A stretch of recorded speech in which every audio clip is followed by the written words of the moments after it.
Hey, I'm Al Kavadlo, and you're watching Ask Al.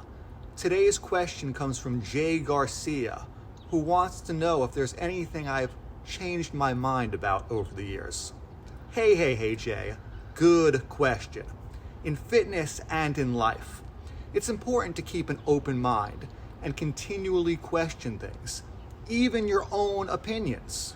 Now, it's hard, but I try not to get too emotionally attached to my beliefs, especially if I'm presented with evidence to the contrary.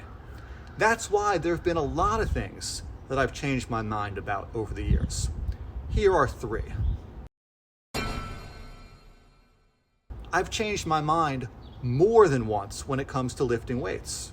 You see, when I first got into strength training, weights made up about 90% of my workouts.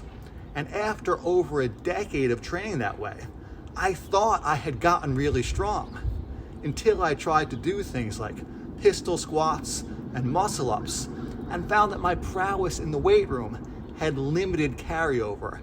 As a result, I transitioned to a body weight only approach to strength training. You see, up until that point, I had believed that true strength was measured by how much someone could bench press or squat or deadlift. But when I had to start from scratch in order to learn things like the human flag, well, I decided that the ability to move your own body however you wanted was the true definition of strength. Now, of course, after a while, I changed my mind again and came to my current belief that both weight training and calisthenics have their place in the world of strength training, and the two can actually complement one another very nicely. Another thing I changed my mind about is supplements.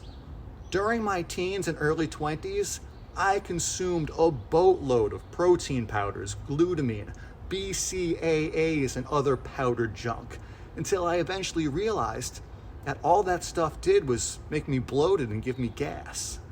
The marketing behind those bogus products is so pervasive that I ignored the stomach aches for years before finally giving up the processed powders and focusing on getting all of my calories and nutrients from actual food.